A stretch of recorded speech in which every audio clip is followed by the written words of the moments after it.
কর্তৃক যৌথ উদ্যোগে আয়োজিত বার্ষিক ওয়াজ মাহফিল 12 এপ্রিল 2025। মহতি এ মাহফিলে উপস্থিত মোহতারাম সম্মানিত সভাপতি এম জাহাঙ্গীর আলম খান, প্রধান অতিথি আলহাজ মোহাম্মদ ফজলুল হক ব্যাপারী সহ অন্যান্য অতিথিবৃন্দ, হযরত উলামায়ে কেরাম, ফেন্ডা বন্ধ করলো খাবার, এলাকার বিভিন্ন জায়গা থেকে আগত আল্লাহ পাকের আশিকিন, জাকিরিন, শাকিরিন, মুহিব্বিন, মুরব্বিয়ান আযম, কলিজার টুকরা আমার সমবয়সী যুবক বন্ধুগণ, স্নেহের ছোট ভাই, পর্দার আড়ালে মা বোনেরা, আল্লাহ পাকের দরবারে শুকর যে আল্লাহ আমাদেরকে সুস্থ রেখেছেন, আলহামদুলিল্লাহ। জীবনের সুস্থতা বড় এক নেয়ামত। আল্লাহ আমাদেরকে হাজারো লাখো মানুষের মধ্য থেকে বাছাই করে পৃথিবীর এক শ্রেষ্ঠ মজলিস, উলামায়ে আহলে হকের মজলিস, গুনাহ মাফের মজলিস, তওবা কবুলের মজলিসে আমাদেরকে আল্লাহ কবুল করেছেন, হাজির হওয়ার তৌফিক দান করেছেন। আর একবার পড়ি আলহামদুলিল্লাহ। দরুদ ও সালাম সাইয়্যিদুল মুরসালিন, রাহমাতুল লিল আলামিন, শফিউল মুযনিবিন, খাতামুন নবিয়্যিন, সাইয়্যিদুস সাকালাইন, ইমামুল মুরসালিন হযরত মুহাম্মদুর রাসূলুল্লাহ। সবাই পড়েন আবার। নবীজির উপরে দরুদ পড়লে লাভ না ক্ষতি? শুধু পরকালের লাভ। দরুদ এমন একটা আমল যেটা করলে দুনিয়াতে অনেক লাভ। ফ্যানটা সামনে দিয়ে দাও, নাইলে এটা টেবিলের উপরে দিয়ে দাও, ব্যবস্থা করো।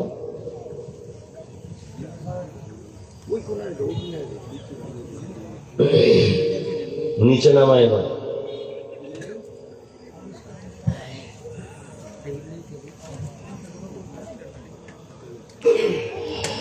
নবীজির উপরে দরুদ পড়ছেন সাল্লাল্লাহু,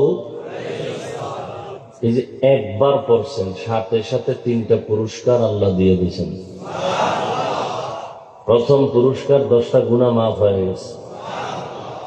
দ্বিতীয় পুরস্কার 10টা নেক আমল নামায় যোগ হয়েছে। তৃতীয় পুরস্কার আল্লাহর দরবারে মর্যাদা 10 গুণ বেড়ে গেছে। তাহলে একবার পড়লে যদি এত লাভ, তাহলে আরো 100 বার পড়লে আরো লাভ, 200 বার পড়লে আরো লাভ, 300 বার পড়লে আরো লাভ।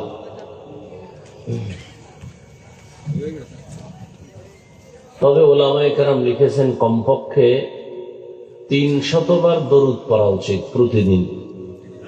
কতবার? 300 বার। তবে শর্ত 2টা। 1 নম্বর শর্ত হলো খুব নিরিবিলি পরিবেশে, নির্জন পড়তে হবে। দ্বিতীয় শর্ত হলো পবিত্র অবস্থায় পড়তে হবে। নিরিবিলি সময় কোন সময়? আমার দৃষ্টিতে 2টা সময় আছে খুব নিরিবিলি, নির্জন, কোলাহল মুক্ত।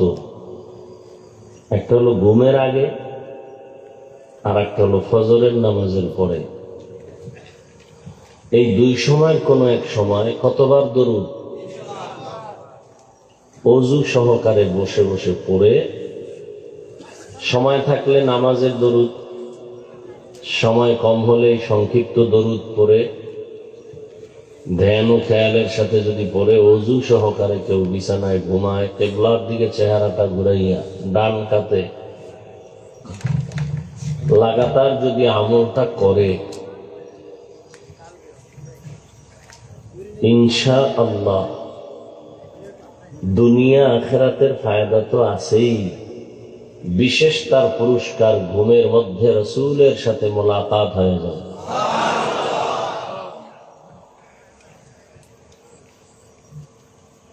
নিয়ত করি, চেষ্টা করি কমপক্ষে কতবার?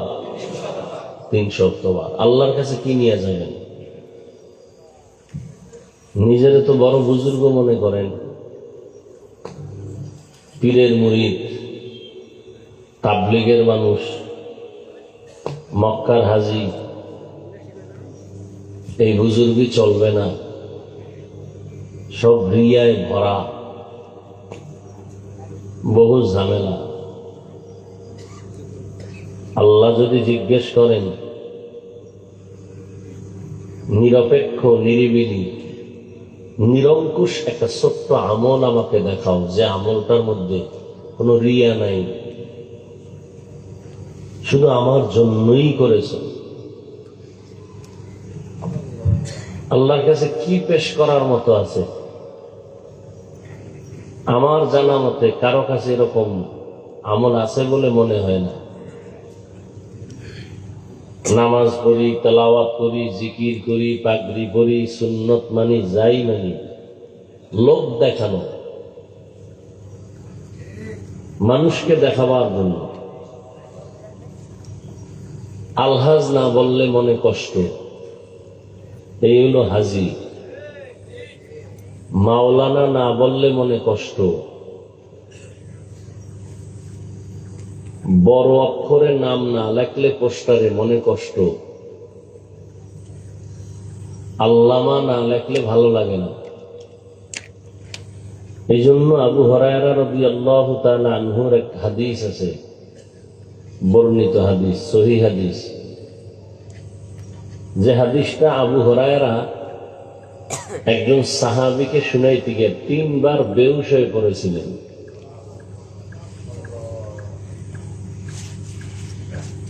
মানে বলতেছিলেন এইভাবে যে, সাহাবী বলে, আবু হুরায়রা আমাকে একটা এমন হাদিস শোনাও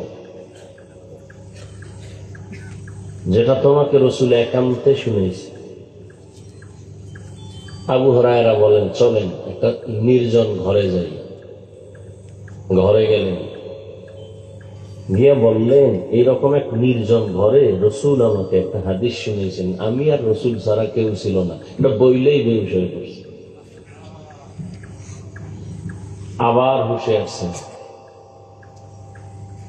আবার একই কথা, নবীজি আমাকে এই নির্জনে একা একা নবী মহব্বতের নজরে একটা হাদিস শুনিয়েছেন, বইলে আবার বেহুশ। এরকম 3 বার বেহুশ হওয়ার পরে আবু হুরায়রা কান্না করেন আর বলেন, কিয়ামতের ময়দানের হাল। 3 জন ব্যক্তিকে আল্লাহ ডাকবেন, যেই 3 জন দুনিয়ার সমস্ত মানুষের নজরে জান্নাতি। দুনিয়ার সমস্ত মানুষের নজরে কি? জান্নাতি। সব মানুষ বলবে এরা নিশ্চিত জান্নাতি, কিন্তু এরা যাবে জাহান্নামে। এর মধ্যে একজন বেদিন বেঈমান কাফেরের মোকাবেলায় যুদ্ধ করে শহীদ হয়েছে, এরকম একজন শহীদ। আল্লাহ ডাকবে, এই শহীদ এদিকে আয়। তোর শরীরের মধ্যে রক্ত মাখা কেন? শহীদ হয়েছে। কেন? ইসরায়েলের বিরুদ্ধে যুদ্ধ করেছে। কেন করেছে যুদ্ধ? আল্লাহ তোমার দিন জিন্দা রাখার জন্য। বল, মিথ্যে কথা। দুনিয়ার সবাই জানে আল্লাহর দিন জিন্দা করার জন্য। আমি আল্লাহ তোর ভিতরের খবর জানি, যেটা দুনিয়াওয়ালারা জানে না। দুনিয়াওয়ালারা তোর উপরের খবর জানে, তুই দিন জিন্দার জন্য যুদ্ধ করেছ। আমি জানি তুই বীর মুজাহিদের লকব পাওয়ার জন্য, উপাধি পাওয়ার জন্য, বাহ বাহ পাওয়ার জন্য যুদ্ধ করেছ। আল্লাহ বলবেন, জাহান্নামের ফেরেশতা এই নিমক হারামের হাতে হ্যান্ডকাপ লাগায় জাহান্নামে নিয়ে যাও।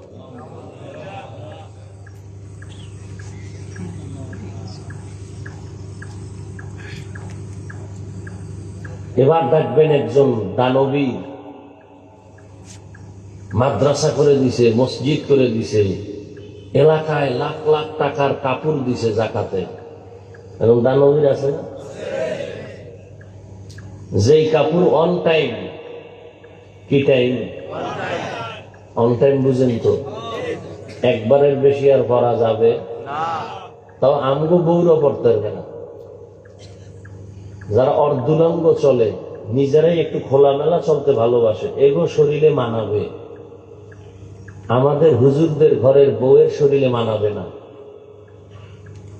আর দোকানওয়ালারা কোম্পানি সাইনবোর্ড লাগাই দিয়েছে, এখানে জাকাতের কাপড় পাওয়া যায়, মানে পৃথিবীতে এর থেকে নিকৃষ্ট কাপড় আর জমিনে কোনো কোম্পানি বানায় না, এই জন্য সাইনবোর্ড দিছে জাকাতের কাপড় মানে থার্ড ক্লাসের অন টাইম কাপড়।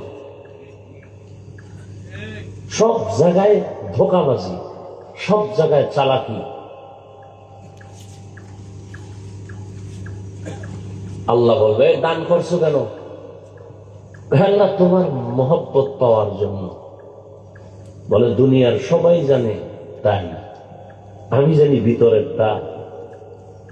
তুই দানবীর লকব পাওয়ার জন্য, শিল্পপতি তোকে বললে তুই ভিতরটা তোর ফুলে একজনে 10 জন হয়ে যাও।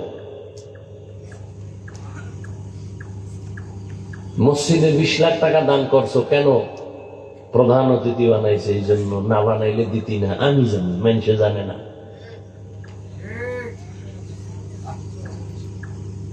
$50,000 টাকা দান করছো কেন? 1 মিনিট বক্তব্য দিবে তোমাকে, বক্তব্য না দিলে দান নাই। এক আহমককে জিজ্ঞাসা করা হয়েছিল, খালি ওয়াদা করে, অমুক জায়গায় 50, অমুক জায়গায় খালি ওয়াজে ওয়াজে ওয়াদা করে, দেয় না কেন? সব কি দেওয়া লাগে নাকি? মানুষের মারহাবা পাওয়ার জন্য আমি বলি। আল্লাহ বলবেন এই নিমক হারামকে হ্যান্ডকাপ লাগাও, জাহান্নামে নিয়ে যাও। সহিহ হাদিস। সর্বশেষ ডাকবে মাওলানা সাহেব রাজশাহী, এই মৌলবী এলেম শিখছো কেন? আল্লাহ তোমাকে সন্তুষ্ট করার জন্য। তাই তো, মানুষ তো তাই জানে। তা আমি তো জানি তোরে মাওলানা না বললে মনে কষ্ট, আল্লামা না লিখলে মনে কষ্ট। 500 টাকা বেশি ভাইয়া এক জায়গার থেকে আরেক জায়গায় লাভ দিয়ে গেছো, এই মসজিদ ভালো না, আর এক জায়গায় যাব। অজুহাত দিছ আমার ঘরে সমস্যা, কিন্তু ভিতরে ছিল টাকার লোভ। কেউ জানে না, আমি জানি। এক মাদ্রাসায় খেদমত করে আরেক জায়গায় দৌড় দিছ, ওই মাদ্রাসাকে পঙ্গু করে গেছো, ছাত্র নিয়ে ভাগছো, মাদ্রাসাটাকে নষ্ট করে গেছো। আর এক জায়গায় দৌড় দিছো কেন? 1000 টাকা বেতন বেশি। দুনিয়াওয়ালারা জানে, অজুহাত আমি জানি, তোর ভিতরে চরম নেফাকি। আল্লাহ বলবেন ধর একে, জাহান্নামের ফেরেশতাকে হ্যান্ডকাপ লাগায় জাহান্নামে নাও। তাহলে এইরকম নিরেট শহীদ দানবী আলেমের অবস্থা যদি এমন হয়, আপনার আমার উপায় কি? খুব বাহাদুরি করতেছেন না? বাপসাপ এমন যেন মক্কার ইমাম আপনার সামনে কিছুই না, আপনি বড় বুজুর্গ।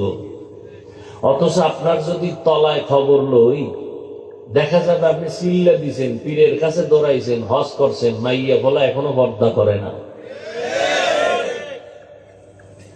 এই নিয়ে আপনার দিন। মনে রাখবেন, কথাটা বলে যাই, আপনি দিনের জন্য দৌড়াচ্ছেন। কোন বেনামাজি, সুদখোর, ঘুষখোর, আল্লাহর দুশ্মনের হাতে আল্লাহ কোনদিন দিনের ঝান্ডা দিবেন না। ভালো করে লিখে রাখেন।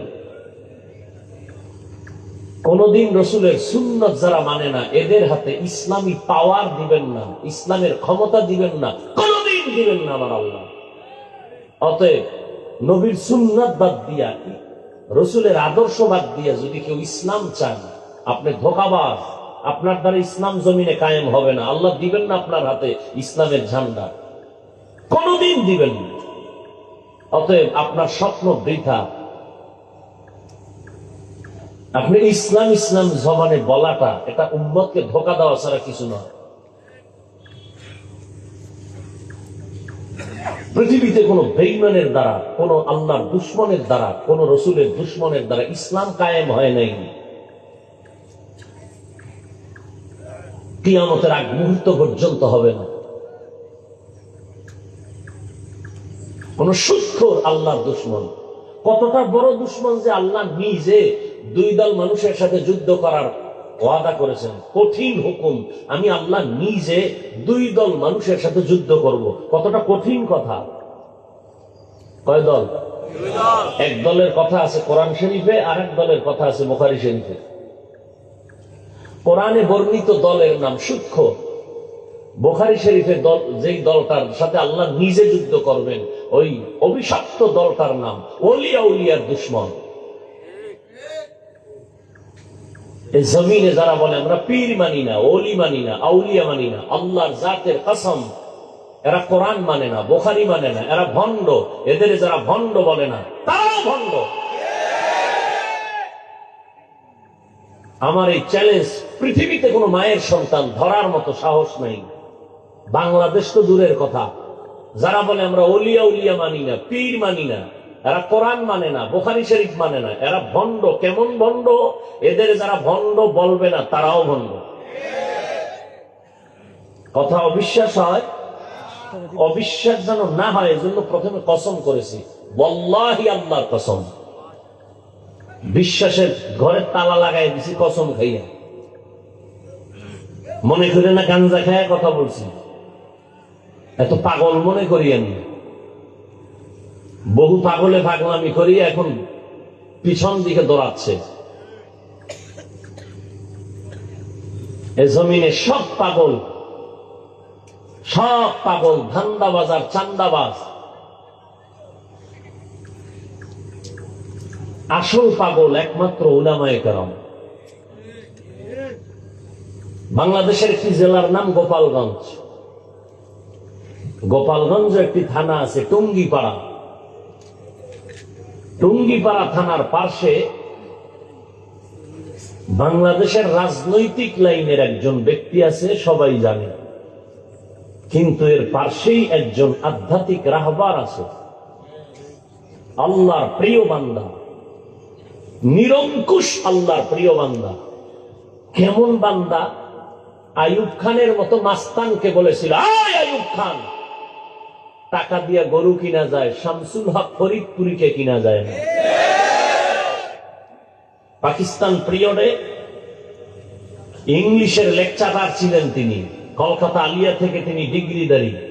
লালবাগ মাদ্রাসা তার হাতের গড়া, বড়কাটারা মাদ্রাসা তার হাতের গড়া, ফরিদাবাদ মাদ্রাসা তার হাতের গড়া।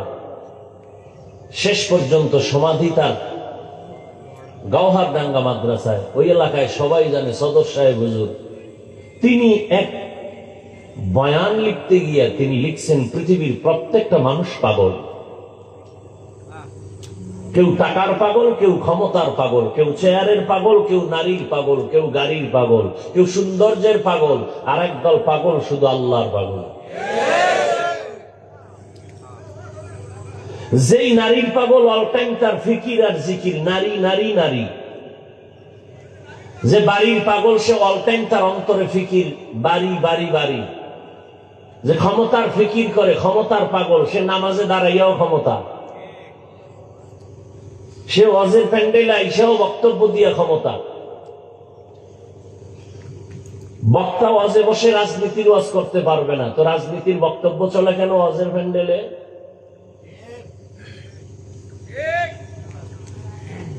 আল্লাহ হেদায়েত দান করুন। আর কত? সেদিন এক জায়গায় গেছি, হাফিজ ভাই আপনাকে আসতে অনেকে বাধা দিয়েছে। কেন? সমস্যা কি? বলে আপনি দাড়ির বিরুদ্ধে বয়ান করেন বেশি। আমি বললাম এই মুসলমানরা তো একটু দেখলে ভালো হইতো।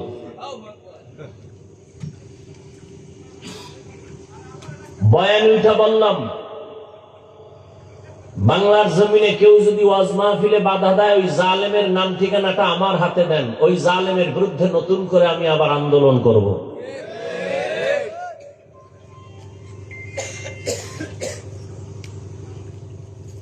তাহলে দুনিয়ার সব মানুষ কি? যে যেইটার পাগল সে অল টাইম ওইটার ফিকিরে থাকে, তাই তো? যে টাকার পাগল সে নামাজে দাঁড়াইয়াও কি, ঘুমের মধ্যেও, ঘুম থেকে উঠেও টাকা, অল টাইম ওই ফিকির। যে আল্লাহর পাগল তার হাঁটতে চলতে অল টাইম আল্লাহর জিকির, আল্লাহর ফিকির।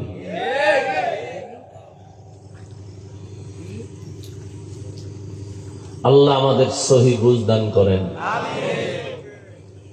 কোথার থেকে কোথায় চলে আসছি দেখছেন নি কারবার? বলেন তো কোথার থেকে কোথায় আসছি? খবর নেই। দরুদ শরীফ থেকে আসছি। 300 বার দরুদ ইনশাআল্লাহ আমরা আমল করার চেষ্টা করব। তো আপনার ব্যবসায় ঝামেলা, কোনো তাবিজ লাগবে না, কোনো পাথরের আংটি লাগান লাগবে না। গুলশানে একজনের দেখি 5 আঙ্গুলে 10টা আংটি, আকিক পাথর, এই পাথর সেই পাথর, দাম কত? একটা আংটির দাম 1.5 লাখ, 2 লাখ, 4 লাখ। বিষয় কি কয়, এই পাথরে মাথা ঠান্ডা করে, এই আংটিতে আমি ধনী হয়ে যাব, আর এক আংটিতে গজব থেকে বাঁচবো। আমি কি, দুনিয়ায় যদি সব ধনী হয়ে যায় তো পাথর দিয়ে তো একটা ফকিন্নিও থাকতো না। ধনী বানানোর মালিককে অনেক ধনীরা মনে করে ছোট লোকের যদি একটু টাকা পয়সা দেয় কি জানিস আবার বড় লোক হয়ে যায়। না, আল্লাহ যদি কেউ বড় লোক না বানায়, ওরে যদি সকালবেলা 1 কোটি টাকা দেন, সন্ধ্যার আগে শেষ, ও রাখতে পারবে না। ফাও চিন্তা করেন কেন? এই চিন্তা অনেকে সঠিকভাবে গরিবের জাকাত দিয়ে হক আদায় করে না, জাকাত দেয় ফ্যাশন। আম্মা জান আয়েশা রাদিয়াল্লাহু আনহা তিনি জাকাতের মাল দিতেছেন, কর্মচারীকে বললেন অমুক ব্যক্তি অসুস্থ বিছানায় আছে, তার কাছে জাকাতের মালটা দিবা, তবে শর্ত 3টা। মনে রেখেন কথাগুলো। শর্ত কয়টা? 1 নম্বর শর্ত, জাকাতের এই টাকাগুলো তার হাতে দিবা না, সে যেখানে শোয়া ওই বিছনায় রাখবা। 2 নম্বরে বলবা না এটা জাকাতের টাকা। 3 নম্বরে জাকাত দেওয়ার পরে তার কাছে কোনো দোয়া চাইবা না। আয়েশা রাদিয়াল্লাহু আনহার কথা মতে তাই করে বাসায় এসে প্রশ্ন করলেন, 3 শর্ত দিলেন কেন? আম্মা জান আয়েশা রাদিয়াল্লাহু আনহা বললেন, যাকাত যদি তার হাতে দাও তাহলে সে হাত নিচে রাখবে আর আমি দেনেওয়ালা থাকবে উপরে। তার মানে সে মানে আমার টাকাটা অনুগ্রহের সাথে সে নিতেছে, সে ভিক্ষুকের মতো। আমি দেনেওয়ালা, আমি বড় না। যাকাত এটা ও পাওনাদার, আমি দেনাদার, আমি ঋণী। আমার কাছে এতদিন আমানত ছিল, এখন টাইম মতো দিয়ে দিতে হবে। টাকার মালিক আমি না, মালিক ওই ব্যক্তি। অতএব মালিকের হাত থাকবে উপরে, ঋণগ্রস্ত ব্যক্তি দুর্বল, তার হাত থাকবে নিচে। তাহলে যাদেরকে জাকাত দেই ওরা টাকার মালিক, আমি ঋণী। ওর জাকাত পাওয়া অধিকার, আমার জাকাত দেওয়া দায়িত্ব। জাকাতের কথা বলবা না, মনে কষ্ট আসবে। দোয়া চাইবা না, কেন? জাকাত দেওয়া দয়া না, দয়া না, দয়া না, এটা তার অধিকার ফিরিয়ে দেওয়া। জাকাত দেওয়া দয়া গরিবের না, মালিকের টাকা মালিকের দিয়ে দিছেন, কিসের দয়া? দয়া করলে না দোয়া চাইবা, এটা দয়া না। দোয়া চাইবা কেন? এই কথাগুলো আমি বলে বিদায় নিয়ে যাব। কোন মসজিদে যদি ইমাম সাহেব বলে, বহু বেয়াদব দাঁড়ায় যাবে, হুজুর বাদ দাও। কথা বলেন না কেন? কেন এই সমস্যাটা? শিয়ালের হাতে মুরগি দিছে আমানত 3 দিনের জন্য। কয়দিন? শিয়াল পণ্ডিত বলে 1 সেকেন্ডের জন্য না, বিদায় হয়ে যাও। দোয়াও চাই, মাফ চাই। শিয়াল পণ্ডিত বলে মুরগি পেটের ভেতরে গিয়ে কিমা হয়ে আছে। শিয়ালের হাতে মুরগি আমানত দিলে যা হয়, সুদখোর ঘুষখোরের হাতে মাদ্রাসা মসজিদের চাবি দিলে তাই হয়।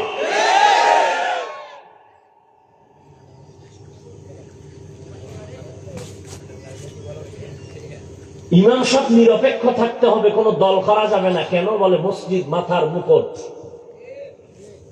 তো এত সুন্দর দামি ঘরের দায়িত্ব নিলে যদি কোনো দল করা না যায়, তাহলে কমিটির একজন ব্যক্তিও কোনো দল করতে পারবে না। দল করলে কমিটির মধ্যে থাকতে পারবে না।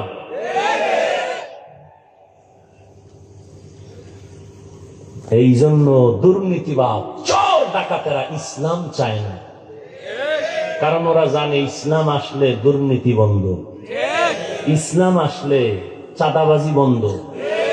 এই জন্য সব ইসলামের দুশ্মনেরা ইসলাম চায় না, কিন্তু বুঝে সঠিক শান্তির পথ ইসলাম ছাড়া আর একটাও নেই। বুঝার পরেও মানে না, মানতে চায়ও না। কেন? হুজুররা যদি আসে সমাজের প্রতিনিধি হইয়া, তাহলে বিপদ। দেখেন না বাংলাদেশে কিছু আলেম আছে চেয়ারম্যান রানিং, কথা বলেন না নাই? খবর নেন ওই আলেমের ইউনিয়নের। বাংলাদেশের মধ্যে ইউনিয়নের মানুষগুলো বেহেশতের বাগানে আছে, খবর নেন। আলেম উম্মতের দায়িত্ব নিলে চুরি হবে না, দুর্নীতি হবে না, মানুষ তার অধিকার ফিরে পাবে। নোয়াখালী লক্ষ্মীপুর হাফিজি হুজুরের জামাতা খালিদ সাইফুল্লাহ দামাত বারাকাতুহু বুড়া মানুষ উপজেলা চেয়ারম্যান নির্বাচনে বিজয় হয়েছেন। কঠিন প্রতিবাদের মুখেও সাইকেল চালায় চালায়া সরকারি বরাদ্দ চাউলগুলো নিজে নিজে বাড়িতে গিয়া মেপে মেপে দিয়ে আসে, বলে এটা আমার দায়িত্ব। রাজনীতি শিখতে হলে তো ওমর থেকে শিখো, আবু বকর থেকে শিখো, রসুল থেকে শিখো। রাষ্ট্র তো নবীজি চালায় দেখাইছেন, রাষ্ট্র কেমনে চালাইলে শান্তি পাবে মানুষ। আবু বকর রাষ্ট্র চালায় দেখাইছেন উম্মতকে শান্তি দিলে কেমনে রাষ্ট্র চালাইতে হয়। ওমর রাষ্ট্র চালায় দেখাই দিয়েছেন শান্তি দিতে হলে কিভাবে রাষ্ট্র চালাইতে হয়। সুলাইমান নবী রাষ্ট্র চালাইছেন, ইউসুফ নবী মিশরকে শাসন করেছেন। আর তুমি এখানে লম্বা মুসরাইখা তেল মাইরা বলো ইসলামের রাজনীতি নাই। না, ইসলামের রাজনীতি নাই। ইউসুফ নবী রাষ্ট্র চালান নাই, সুলাইমান নবী রাষ্ট্র চালান নাই, কোরআন শরীফে ঘটনা নাই। কেন বলো রাজনীতি নাই? হ্যাঁ, তোমার চান্দাবাজি আর ধান্দাবাজি পচা রাজনীতি কোরআনে নেই। ইসলামের রাজনীতি কি? মালিক যেই প্লেটে খাবে গোলাম একই প্লেটে খাবে। ইসলামের রাজনীতি কি? কর্মচারী কাজ করবে, ঘাম ঝরার আগে বেতন দিয়ে দাও। আর ধান্দাবাজি আর চান্দাবাজির রাজনীতি কি? মালিক খাবে 500 টাকা দামের খেজুর, কর্মচারী খাবে পায়ে ফিসা 58 দামের খেজুর। চান্দাবাজি ধান্দাবাজি রাজনীতি কি? কর্মচারীর বেতন দেওয়া হবে না, কাজ করে মিছিল করবি ঢাকার শহরে, পুলিশের বেতের বাড়ি খাইয়া এরপরে বেতন। আমি বানায় বলতেছি, আমি শেষ ওয়াজ মনে কইরা আপনাদের জন্য বয়ান করতেছি, মানে শরীয়তপুরের জন্য। বাকি মাওলায় যদি কবুল করে পৃথিবীর কেউ ফিরাতে পারবে না। এখন বলবেন তো মাওলায় ইসরায়েলের উপরে রহম করে না কেন?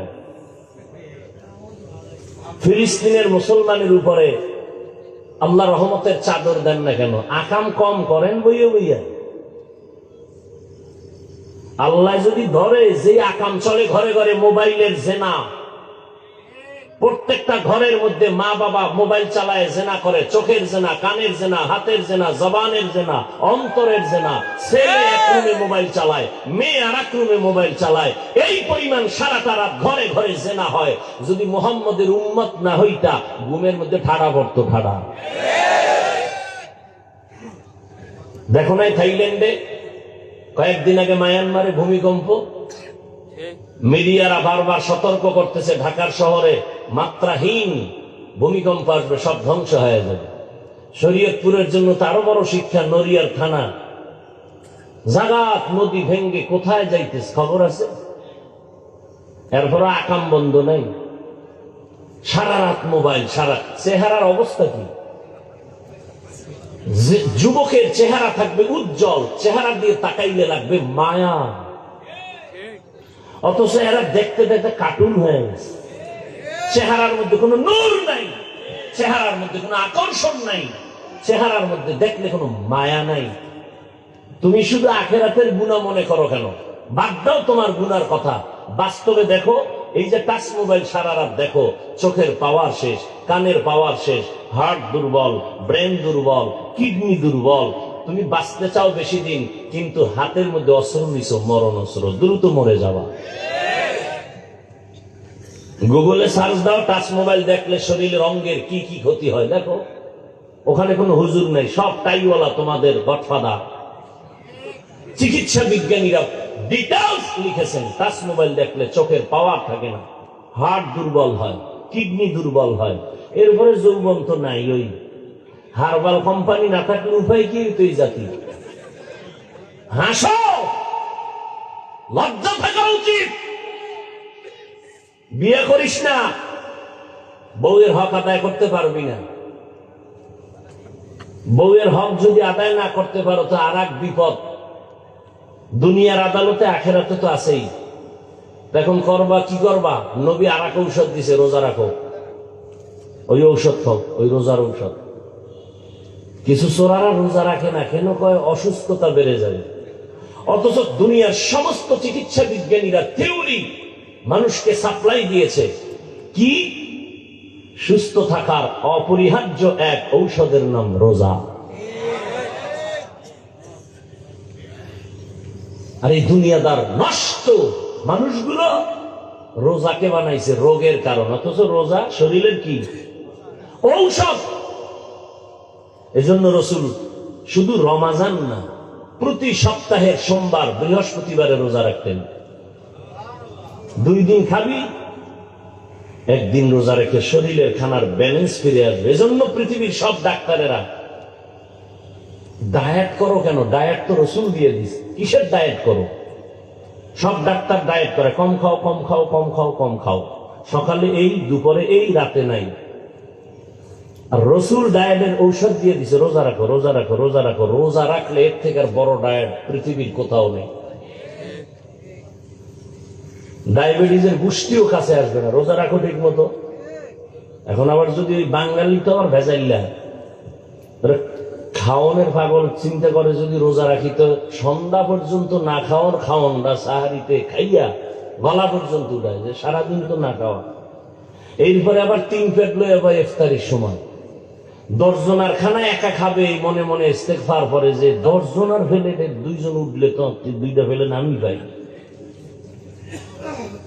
জনমের মতো খায়, এটা তো সুন্নত না। সুন্নত অনুযায়ী সাহারি খাও, রাসূলের আদর্শ মতো ইফতারি করো, রোজা রাখো, ডায়াবেটিসের গোষ্ঠীও কাছে আসবে না ইনশাআল্লাহ। মিয়া মোবাইল যিনি বানাইছেন, কোম্পানি ক্যাটালগ দিয়ে দিছে মোবাইল কিভাবে চালাইলে সুন্দরভাবে চলবে। 3.5 হাত বডি বানাইছে মালিক, সে মালিক তো ক্যাটালগ দিয়ে দিছে এই বডি ঠিক রাখার জন্য কিভাবে কি কাজ করলে থাকবে। তুমি মন গড়া চালাইলে তো হবে না। সমস্ত চিকিৎসা বিজ্ঞানীরা একমত, পৃথিবীতে মানুষের সুস্থ থাকার জন্য আর একটা মহা ঔষধ ফ্রি, রাতের ঘুম। দোনোটারে জবাই করছে এই মোবাইল দিয়ে, রাতের ঘুম শেষ। তুমি যত বড় লেখাপড়া করে নেওয়ালা ভালো ছাত্র হও না কেন, জীবনে সফলতা আসবে না যদি অসুস্থ থাকো। কেউ তোমাকে চাকরিতে নিবে না। আর সুস্থতার জন্য রাতের ঘুম, তাও সন্ধ্যা রাতের ঘুম নয়, শেষ রাতের ঘুম নয়। চিকিৎসা বিজ্ঞানীরা বলে মধ্যরাতের ঘুম, 10টা থেকে 2টা থেকে 3টা পর্যন্ত। এই ঘুমটা শরীরের ঔষধ। এই ঘুমটা নষ্ট করে দিনে যদি সারাদিন ঘুমাও, কাজা আদায় হবে না। খুব খারাপ লাগতেছে মনে হয় আপনাকে। আপনার অবস্থা এরকম হওয়ার কথা না, কি শুরু করলেন? হ্যাঁ, আল্লাহ হেদায়েত দান করুন। وَلَنَبْلُوَنَّكُمْ بِشَيْءٍ مِّنَ الْخَوْفِ وَالْجُوعِ وَنَقْصٍ مِّنَ الْأَمْوَالِ وَالْأَنفُسِ وَالثَّمَرَاتِ وَبَشِّرِ الصَّابِرِينَ।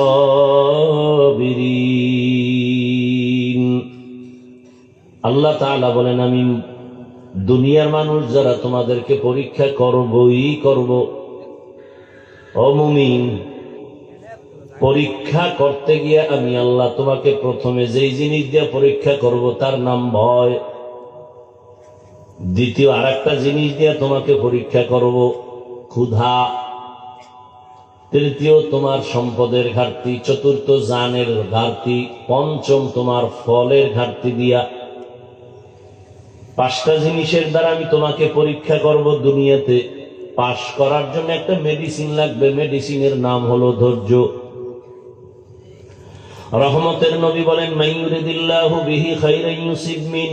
আল্লাহ যাকে বেশি মহব্বত করেন, ভালোবাসেন, তাকে মুসিবত দিয়ে ধৈর্যের পরীক্ষা নিবেন। স্বামী আর স্ত্রী বৈশা মহব্বতের আলোচনা করে এক সময়, হঠাৎ করে স্ত্রী বলে, স্বামী তুমি আমারে কেমন মহব্বত করো, ভালোবাসো। স্ত্রী দিনদার, ভালো বাবার মেয়ে, ডানা কাটা ভরি না, এখন তো সব ডানা কাটা ভরি, ঘরে এসেই ডানা কাটে। প্রথমে এসে কয় তোর মায়ের ডানাটা ভালো না, এখান থেকে দূরে যাইতে হইব। কিছুদিন পরে কয় তোর বাবার ডানাও ভালো না। ডানা কাটা আছে না, বাবারটা কাটবে, মায়ের ডাকাইটা কাটে, কি করবো? ও মগা তো, ও আবার বউর পাও চাইতে চলে, কারণ খাইছে পায়খানা যৌতুকের নামে। শরীয়তপুরে মনে হয় গজব নাই, বাথরুমে ঢুইকা 10 গ্রাম পায়খানা খাইও, বাইরে নাই না হালাল সাবান দিয়া কুলি করবা, গন্ধ থাকবে না। আর যৌতুক যারা খাও, জাহান্নামের আগুন ছাড়াই গন্ধ যাবে না। যৌতুক যারা নেয়, যারা দেয়, যারা সহযোগিতা করে, পৃথিবীর নিকৃষ্ট জালেম, বড় ডাকাত, বড় ছোট লোকের বাচ্চা, ফকিন্নি, এদের মতো ছোট লোকের বাচ্চা, বেহায়া বেলাজা পৃথিবীতে আর নাই। এরা বড় ডাকাত, এরা চোর, এরা মানবতার দুশ্মন, নারীর দুশ্মন, দেশের দুশ্মন, ইসলামের দুশ্মন, স্বাধীনতার দুশ্মন, কোরআনের দুশ্মন, রসুলের দুশ্মন। এদের মরণ হবে অকাল মরণ। কি কাল মরণ? দলিল চাও? শুনো দলিল। قال رسول الله صلى الله عليه وآله وسلم اثنان يعجلهما الله في الدنيا البغي وعقوق الوالدين। রহমতের নবী বলেন, দুইটা গুনাহ আছে যা করলে শাস্তি হবে দুনিয়ায়। এক নাম্বার গুনাহ হলো জুলুম, দ্বিতীয় অপরাধ হলো মা বাবার সাথে বেয়াদবি। এই দুই অপরাধ করলে শাস্তিটা মরার আগেই হবে। জুলুম করলে শাস্তি হবে মরার আগে, মা বাবার সাথে অপরাধ করলে শাস্তি হবে মরানোর আগে। জুলুম 3 প্রকার: আল্লাহর সাথে জুলুম, নিজের সাথে জুলুম, অন্যান্য মাখলুকতের সাথে জুলুম। আল্লাহর সাথে জুলুম হইল বড় জুলুম, হলো শিরিক করা। ইন্নাশ শিরকা লাযুলমুন আযীম। নিজের সাথে কি জুলুম, এগুলি বুঝাবার সময় নাই। যেমন সংক্ষেপে বলি 2-1 মিনিটে, আল্লাহ হাত দিছেন যেই কাজের জন্য, ওই হাতটা ওই কাজে ব্যবহার না করা হাতের জুলুম। আল্লাহ 2টো চক্ষু দান করেছেন, ওই চক্ষু 2টা একটা কাজের জন্য দিয়েছেন। চোখ দিয়া শুধু মোবাইল তাকায় দেখার জন্য দিছেন? এই 2টো চোখ দিয়া মা বাবার চেহারা দেখবা সওয়াব। এই 2টো চক্ষু দিয়া কোরআন খুলে খুলে তাকায় দেখবা সওয়াব।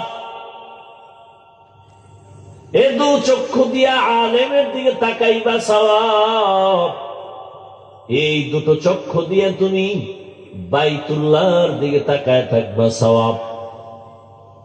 যদি এই চোখ ভিন্ন কাজে লাগাও, চোখের জুলুম। এগুলো ব্যক্তি হিসেবে এক জুলুম। আর আমি বলতে আমি একা না। কু আনফুসাকুম ওয়া আহলিকুম নারা। আমি বাবা, আমার সন্তান আহাল। আমি স্বামী, আমার স্ত্রী আহাল। আমি শিক্ষক, আমার ছাত্র আহাল। আমি মসজিদের ইমাম, আমার মুসল্লিগণ আহাল। আল্লাহ বলেন, ইয়া আইয়ুহাল্লাযীনা আমানু কু আনফুসাকুম ওয়া আহলিকুম নারা ওয়াকুদুহান নাসু ওয়াল হিজারাহ আলাইহা মালাইকাতুন গিলাযুন শিদাদুন লা ইয়াসুনাল্লাহা মা আমারাহুম ওয়া ইয়াফআলুনা মা ইউমারুন।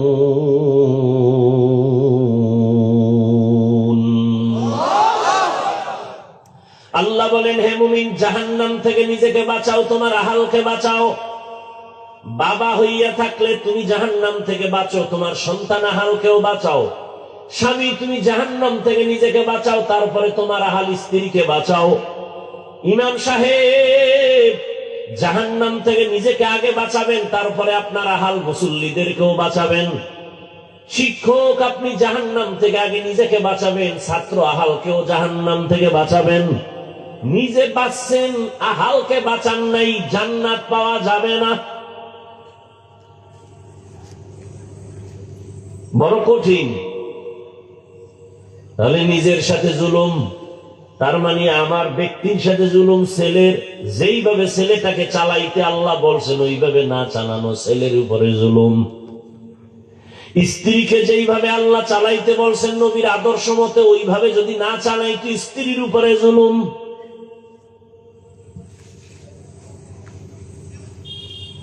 আমি শিক্ষক হিসাবে আমার ছাত্র কিভাবে আমি তালিম দিব, তরবিয়ত দিব, রহমতের নবীর সুন্দর আদর্শ আছে, ওইভাবে যদি আমি না চালাই জুলুম হবে।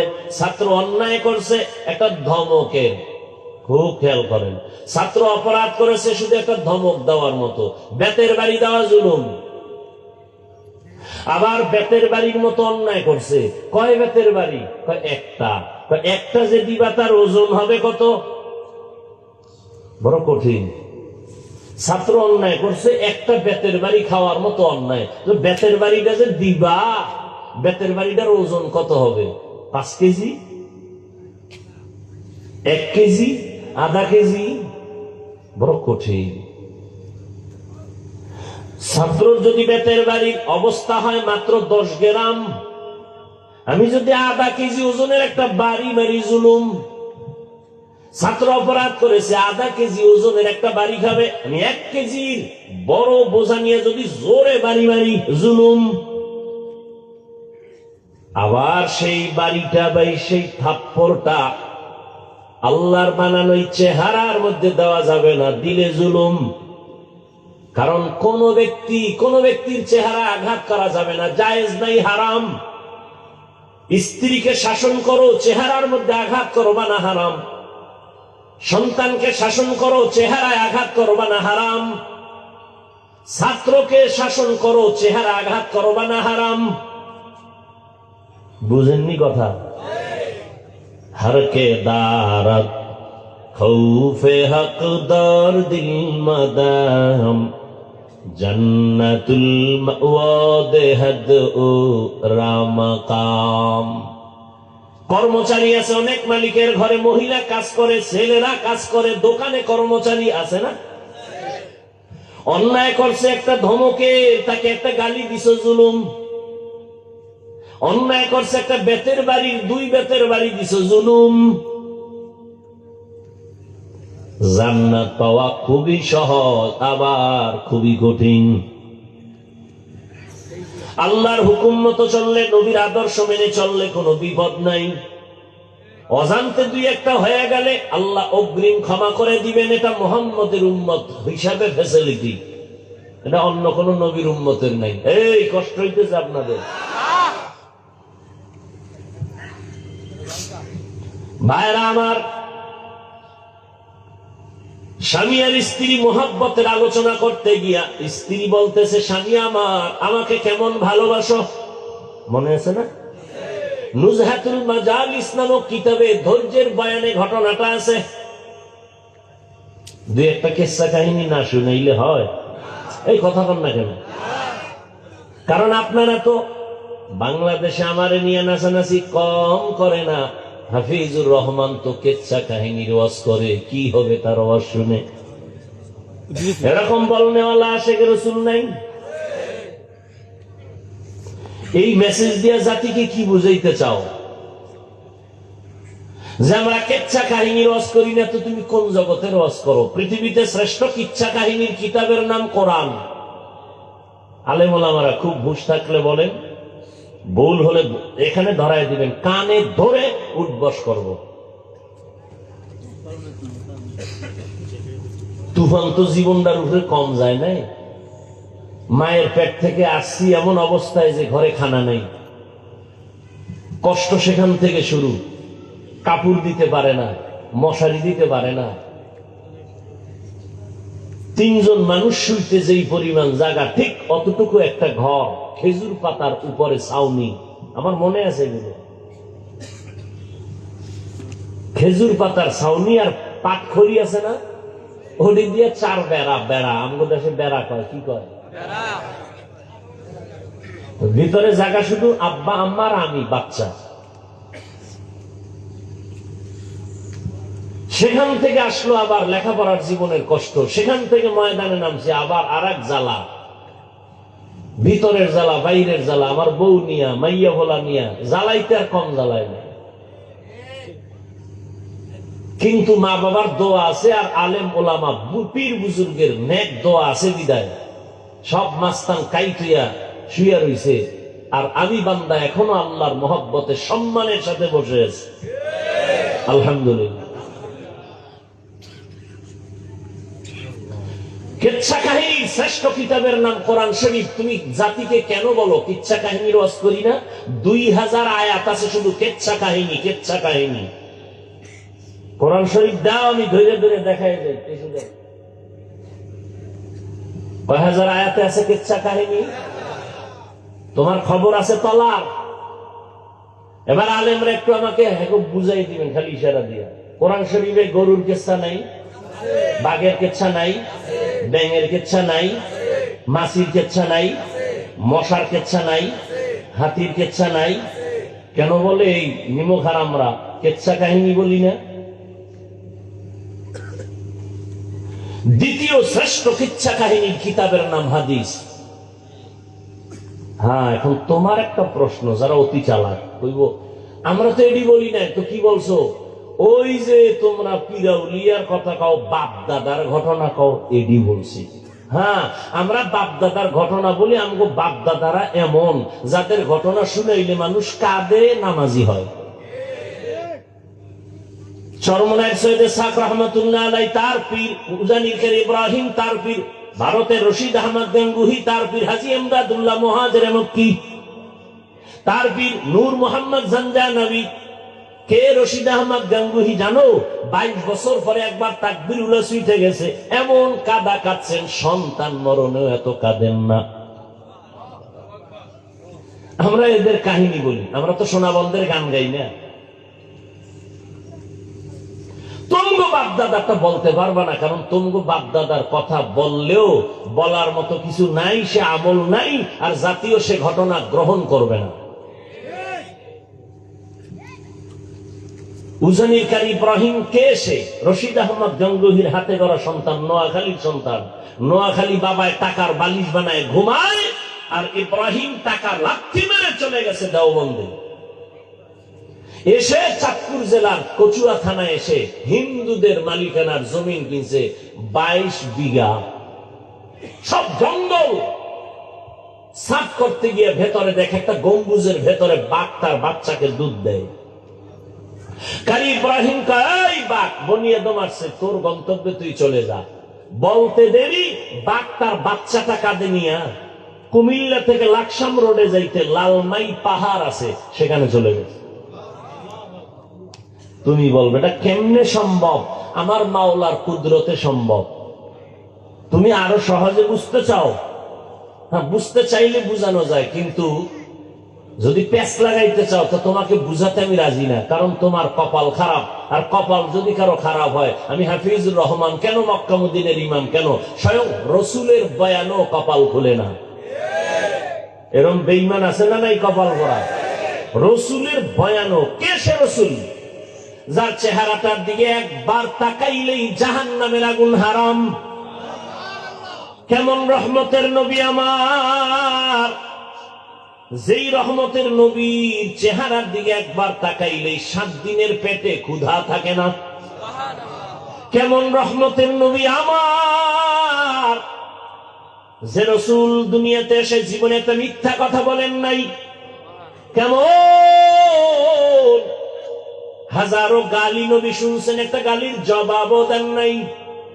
সেই নবীকে 13 বছর দেখাও কালেমা পড়ে না, ওই বেঈমানের নাম কি? এর নাম কপাল। অন্যদিকে একটা যুবক 27 বছর বয়স, তরবারি নিয়ে দৌড়ায় মোহাম্মদের কল্লা কাটার জন্য। 27 বছরের যুবক তরবারি নিয়ে নবীর চেহারার দিয়ে তাকায়, তরবারিটা ফালায়, বলে নবী বেয়াদবি মাফ করে দেন, কালেমার রশি গলায় লাগায় দেন। এর নাম কপাল। জিন্দেগি মে বন্দগি তু করনা হে, जिंदगी में बंदगी तू करना है, जिंदगी बे बंदगी शर्मिंदा है, जिंदगी बे बंदगी शर्मिंदा है। यहाँ हम सब मुसाफिर दिल ना लगा, अहले दिल की नजर से रूह करता जा, शाह दौलत सब फकीर घर नेक नेहे, शाह दौलत सब फकीर घर नेक नेहे, जिंदगी में बंदगी तू करना है, जिंदगी में बंदगी तू करना है, जिंदगी बे बंदगी शर्मिंदा है, जिंदगी बे बंदगी शर्मिंदा है, जिंदगी में बंदगी कुन बंदगी, जिंदगी बे बंदगी शर्मिंदगी। স্ত্রী বলে, স্বামী তুমি আমাকে কেমন ভালোবাসো? স্বামী বলে, তুমি আমার জীবন, তুমি আমার মরণ,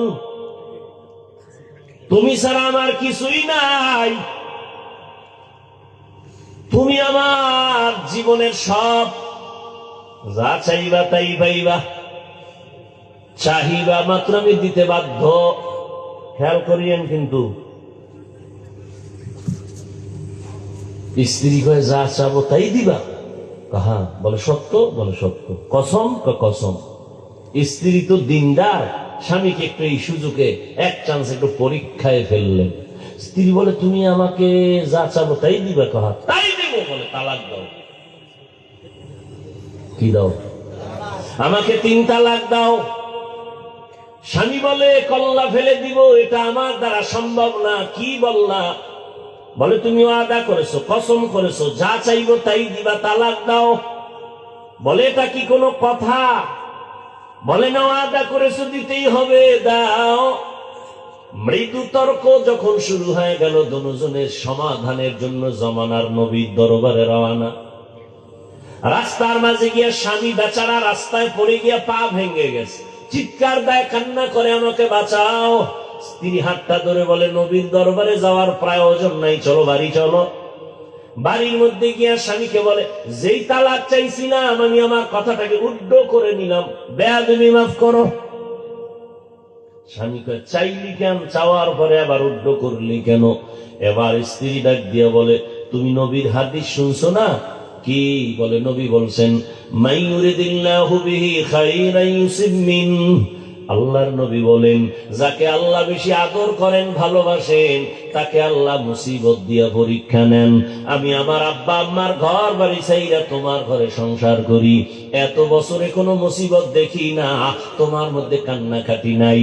বুঝলাম যেখানে মুসিবত নাই সেখানে আমার মাওলার রহমত নাই, আর যেখানে আল্লাহর রহমত নাই আমিও সেখানে আর থাকতে চাই না। এই নিয়তে তালাক চাইছি। কিন্তু রাস্তার মাঝে হঠাৎ তুমি যখন পড়ে গিয়া পা ভেঙে ফেলেছো, তখন চোখের পানি আসছে, মুসিবত আসছে, ভেবে নিলাম মুসিবত আসছে তো রহমত চলে আসছে। আল্লাহর রহমত যেখানে আছে আমিও সেখানে আছি। হরকে দারাত খৌফে হকদার দিল মাদাম, জন্নতুল মাওয়া দেহদ ও রামকাম, জুজবা হক চি যে মখাজ ইনসোজা ফজলে উআ মস্তে দরজুম লাজাহা। وَلَنَبْلُوَنَّكُمْ بِشَيْءٍ مِّنَ الْخَوْفِ وَالْجُوعِ وَنَقْصٍ مِّنَ الْأَمْوَالِ وَالْأَنفُسِ وَالثَّمَرَاتِ। 5টা জিনিসের দ্বারা আল্লাহ পরীক্ষা করবেন মুমিনকে, কোনো বেঈমানকে না। পরীক্ষা কার জন্য? মুমিন। স্কুল কলেজে আর মাদ্রাসায় যে ভর্তি ফরম নিয়ে ভর্তি হয়, ছাত্র হয়, ক্লাস করে, তার জন্য পরীক্ষা। যে স্কুলের ছাত্র না, ওর জন্য পরীক্ষা নাই। কালেমা পইরা ইমানের ফরম পূরণ করিয়া যারা জান্নাতি স্কুলে ঢুকবে তাদের জন্য পরীক্ষা। যারা মুমিন হবে না, কালেমা পড়বে না, তাদের জন্য কোনো পরীক্ষা নাই। আবার পরীক্ষার কোয়ালিটি একটু আলাদা। ক্লাসের ছাত্র যার ব্রেন যত বেশি ভালো, তার প্রশ্নটা একটু কঠিন হয়। যে একটু দুর্বল, তার প্রশ্নটা দুর্বল হয়। মুমিনের মধ্যে কালেমাওয়ালাদের যাদের ইমান তাজা, তাদের পরীক্ষা কঠিন। আর যাদের ইমান দুর্বল, তাদের পরীক্ষাও বড় দুর্বল। সমস্ত মুমিনের মধ্যে তাজা ইমানওয়ালা সমস্ত আম্বিয়া কেরাম, এজন্য তাদের পরীক্ষা অনেক কঠিন।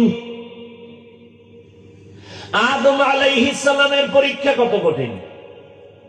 এক একটা যদি শুধু বলতে থাকি শেষ হয়ে যাবে, রাত পার হয়ে যাবে। জান্নাতের মধ্যে আদমকে বানাইয়া আল্লাহ ঘুম পাড়ায় দিলেন, জান্নাতি বিছানা আরামের ঘুম। আদম তো এমন ঘুম দিছে, আল্লাহ তার আদমের পৃষ্ঠ থেকে কুদরতের হাত লাগায় একটু কিছু নিয়া আম্মাজান হাওয়া আলাইহিস সালামকে বানাইয়া জান্নাতের মধ্যে পোশাক পরায় একটু দূরে বসায় রাখছেন। আদম নবী সেখানে সজাগ হইয়া হঠাৎ করে অপরিচিত অবলা সুন্দরী রূপসীর দিকে তাকায়া চেহারাটা দেখে বড় ভাল লাগে, ভালো মনের আকর্ষণ হচ্ছে বারবার। আল্লাহ কয়, ফেরেশতারা বলো, আকর্ষণ যদি হয় একটু লাইন করে যেতে হবে, বেলাইনে যাওয়া যাবে না। বলে কেমনে? কয় বিবাহের খুতবা হবে, তোমরা ফেরেশতারা সাক্ষী থাকবা। আর ওই মহিলার কাছে যাওয়ার জন্য মহিলার কিছু হক আছে, আগে দেওয়া লাগবে মোহর।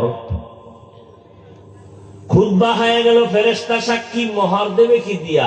আল্লাহ কয় 4 বার কি 11 বার আমার মুহাম্মদের নামে দরুদ পড়, মোহর আদায় হয়ে যাবে।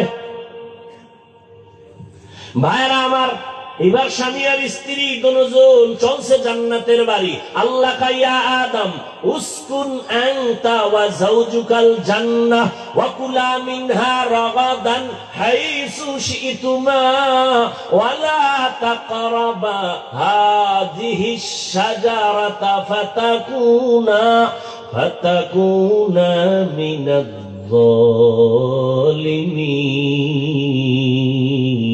যালিমিন।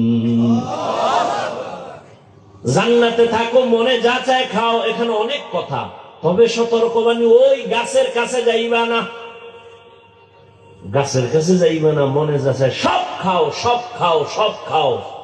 ওই গাছের কাছেও যাইবা না। গাছটা কি কাটাওয়ালা গাছ? কয় না। বিষ? কয় না। তো যাবা না কেন?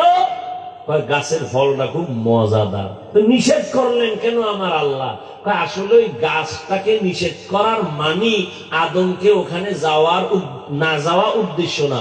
উদ্দেশ্য হলো কিয়ামত পর্যন্ত আনেওয়ালা উম্মতের জন্য একটা বিধান কায়েম করা। কি বিধান? মুখ আছে খাওয়ার জন্য, খানাও সামনে, ক্ষুধাও আছে পেটে, পাইলেই খাস না, রেস্ট্রিকশন দেওয়া আছে, সীমাবদ্ধতা আছে। খবরদার, আমি আল্লাহ যেই খানা তোর জন্য হালাল করেছি তাই খাবি, যেটা হালাল না তা খাবি না। বাংলাদেশে কাদিয়ানিকে কোনো মুসলমান পছন্দ করে না, তো কাদিয়ানির পণ্য ঘরের মধ্যে বোঝাই। ইসরায়েলের বিরুদ্ধে সব মুমিনরা রাস্তায় নেমে গেছে, কিন্তু তার পণ্য ঘরে ঘরে, দোকানে দোকানে। যেই জিনিস খাওয়া হারাম তার ব্যবসাও হারাম। মদ পান করা হারাম, মদের ব্যবসা করা হারাম। বিড়ি পান করা হারাম, তো বিড়ি ব্যবসা করা হারাম। খুব সাবধান, যেই জিনিস ব্যবহার করা হারাম এটার ব্যবসাও হারাম। আদম নবী জানেন, আপনারা ভুল করে ওখানে গেলেন শয়তানের ওয়াসওয়াসায়। একটা ভুলের জন্য 300 বছর পর্যন্ত আদম নবী কান্না করেছেন। একটা ভুল। কেমন ভুল? মার্জিত ভুল, অমার্জিত ভুল না। আদম আলাইহিস সালাম 300 বছরের উপরে কাটছেন। জাবালে রহমতের উপর উঠা দোয়া করছেন, রব্বানা যালামনা আনফুসানা ওয়া ইন লাম তাগফির লানা ওয়া তারহামনা লানাকুনান্না মিনাল খাসিরিন। আদম আলাইহিস সালামকে আল্লাহ মাফ করছেন। আদম নবীকে আল্লাহ কি করে দিয়েছেন? এখানে অনেক কথা ভাই, আপনাদের মনে হয় বিরক্ত মনে হইতেছে আমার কাছে। হ্যাঁ, এই উঠা বসা কেন? এইগুলি আমি মোটেই পছন্দ করি না। আপনারা কষ্ট করে আমাকে দাওয়াত দিয়ে আছেন আমার সাথে চালাকি করার জন্য, তো 2-1 ঘন্টা বসলে কি আপনাদের কঠিন ক্ষতি হয়ে যাবে? আচ্ছা, বসার ব্যায়াম যদি দীর্ঘ টাইম না থাকে, বসতে না পারেন, এই ব্যায়াম থাকলে ঢুকছেন কেন? আপনারা জোর করে কেউ ঢুকেছে? ঢুকছেনই যেহেতু, উঠা বসা করে ডিস্টার্ব করেন কেন? নাটকের মতো মনে চাইলে বসলেন, মনে চাইলে উঠে গেলেন। আপনার খবর নেই প্যান্ডেলটার দাম কত, এই ময়দানের দাম আপনার খবরই নেই। মুসলমান দাবি করেন শুধু ঘুমে ঘুমে। এই প্যান্ডেলটার দাম কত? রসুল বলেন বসা মাত্র সব জীবনের গুনাহ মাফ। শুধু প্যান্ডেলের এই মজলিসটার দাম নিয়ে আলোচনা করলে আরো 20 মিনিট যাবে। এই মজলিসটার দাম কত?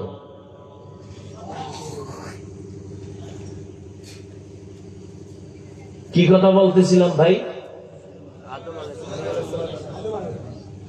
আদম আলাইহিস সালাম ভুল করছেন অমার্জিত না মার্জিত?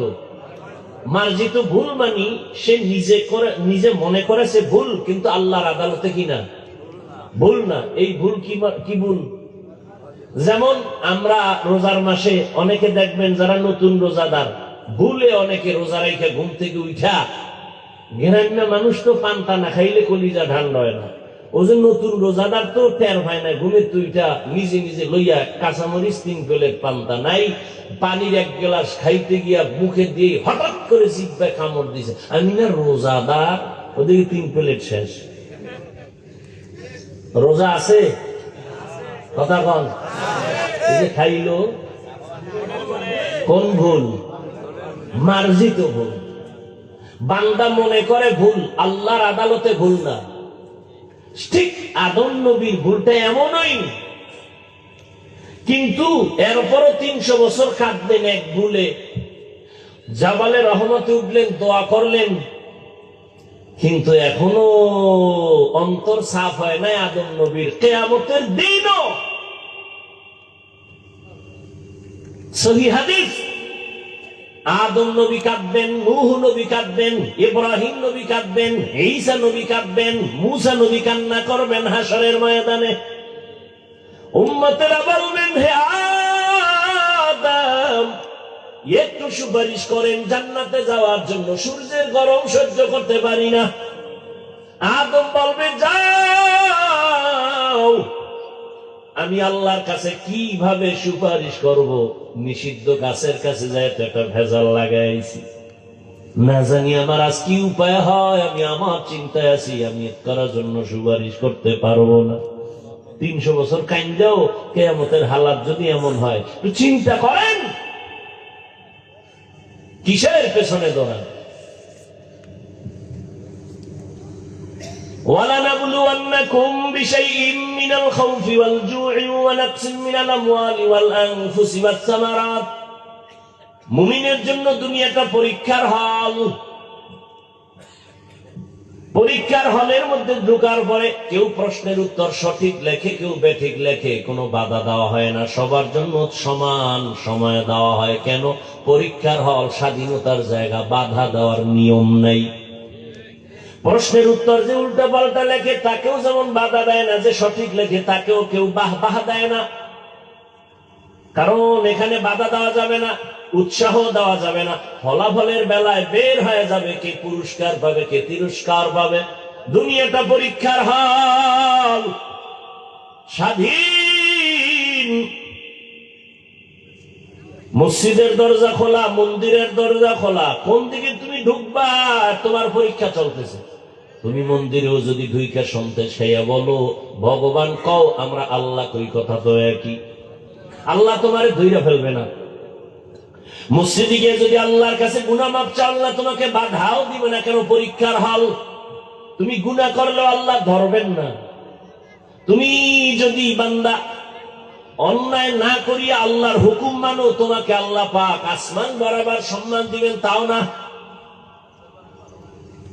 হ্যাঁ, অন্যায়টা যদি একটু সীমার বাইরে যাও তো ধরে ফেলবেন।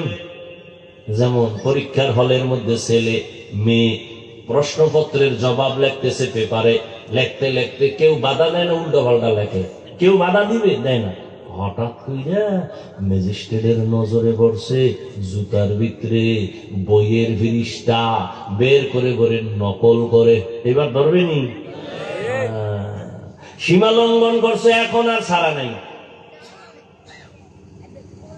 ঠিক দুনিয়াতে তুমি পরীক্ষার হলে নামাজ না পড়লে তোমাকে আল্লাহ ধরবেন না, নামাজে ঢুকছো আল্লাহ তোমাকে বাধাও দিবেন না। তুমি যদি ক্যাপ লাগাও তোমাকে আল্লাহ পাক বাধা দিবেন না, তুমি যদি টুপি লাগাও মুসলমানের নিষেধ নাই, তুমি দাড়ি কাটো আল্লাহ তোমাকে বাধা দিবেন না, যদি তুমি দাড়ি লম্বা করো তোমাকে নিষেধ করবেন না পরীক্ষার হল।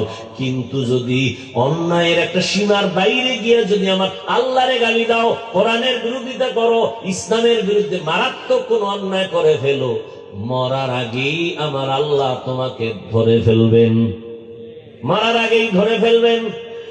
একটু আগে না হাদিস বলছি, দুইটা অন্যায় করলে শাস্তি মরণের আগে, একটার নাম জুলুম আর একটার নাম মা বাবার সাথে বেয়াদবি।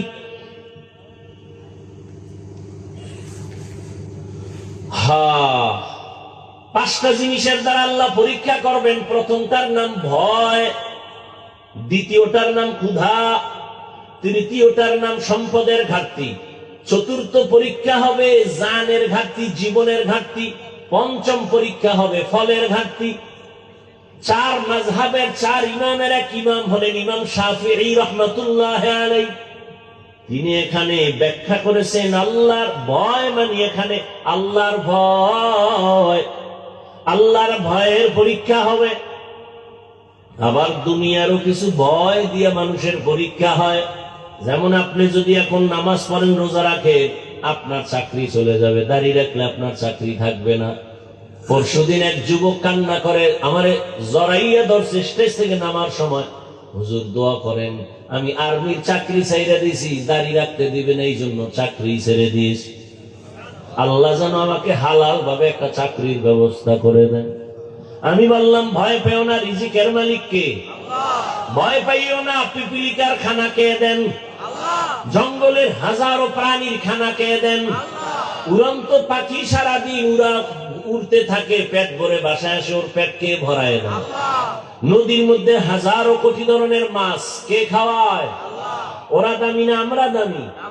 আল্লাহ যদি ওদেরকে জায়গা মতো রিজিক দিতে পারে, আল্লাহর প্রিয় তো আমরা, আল্লাহ আমাদের দিবেন না কেন? অন্তর এত দুর্বল কেন? ঈমান এত দুর্বল কেন?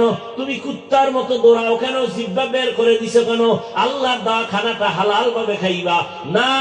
নিমক হারামেরা আল্লাহর দেওয়া হালাল খানা খাইয়া মদে মুখ না লাগাইলে ভালো লাগে না, বিড়ি না টানলে ভালো লাগে না, গাঁজা না খাইলে ভালো লাগে না। এই মানুষগুলো ক্যান্সারে মরে। কত বড় খারাপ! আল্লাহর দেওয়া ভিটামিন, ফল, কত কিছু হালাল ভাবে দিয়ে দিছেন, এটি খাইব না। সুকারে যেমন নাপাক খুঁজে, এও নাপাক খুঁজে, তিন বেলা খাইয়াও মদ দয়া দৌড়ায়। আবার যে যত বড় ভিআইপি সে তত বড় মদখোর। বুঝেননি আমার কথা? কি যে যত বড় ভিআইপি সে তত বড় সুদখোর, মদখোর। স্যার আপনি এত বড় ব্যক্তি, একটু মদ না পান করলে ইমেজ ঠিক থাকেনি? একটু টান মারেন, টান মাইরা লঙ্গির খবর নাই, বৌরে মা কর আছে না নাই? আপনাদের শরীয়তপুরে এমন কেউ রে পাইছেন মদ পান করে জিকির শুরু করছে? একজনও পাইছেন? মদ পান কইরেই কয় গোটা দুনিয়া এখন আমার। বউকে ঘরে চাউল নাই, কত বোতলের দোষ, আমার কি? হায় হায়, আল্লাহ হেদায়াত না দিলে কি করার? ওই যে শুরুতে বলছি কপাল, আবু জাহিল্লার কপাল আর ওমরের কপাল। আল্লাহর ভয়, আল্লাহর শাস্তির ভয় মুমিনের বড় পরীক্ষা। এখন যদি তুমি চাকরি বহাল রাখো, তাহলে তোমার হারাম কিছু টাকা নিতে হবে, চাকরিতে ঢুকো সুদ দিতে হবে, কিন্তু আল্লাহর আযাবের ভয়ে যদি তুমি ওই রাস্তায় না যাও, আল্লাহ পাক ধৈর্য ধারণের বরকতে তোমাকে হালাল খানার ব্যবস্থা করবেন। এই টাকার পিছে দৌড়ে শান্তিতে আছে একটা লোকের নাম কোন? টের পান না সোনার বাংলায় কিছু? 10 তলা বিল্ডিং করে লাভ কি যদি বিল্ডিং বাদ দিয়া জঙ্গলে ঘুমানো লাগে? টের পাননি কিছু? সুইস ব্যাংকে কোটি কোটি টাকা রেখে লাভ কি যদি টাকা বংশের কেউ ভোগ করতে না পারে? কোটি টাকার মালিক দেখো অভাব হয় না দূর, গরিবে ঘুমায় আরাম করে মনটা বাহাদুর। ফেরাউনের লাশটা দেখো মিশর জাদু ঘরে, খায় না মাটি পোকা মাছি সবাই ঘৃণা করে। হৃদয়ে থাকিবে যার নম্রতা সদা, রহমত আসিবে সেথা প্রভুর ওয়াদা।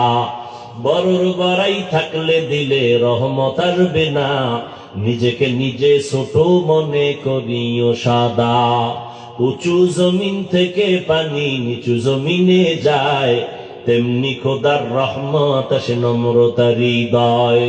ভোগবিলাসের বাড়ি গাড়ি পরে রবে সব, থাকতে সময় স্মরণ করো আল্লাহ আমার রব। ইন্নাল্লাযীনা ক্বালু রাব্বুনাল্লাহু সুম্মা ইসতাকামু ফালা খাউফুন আলাইহিম ওয়ালা হুম ইয়াহজানুন।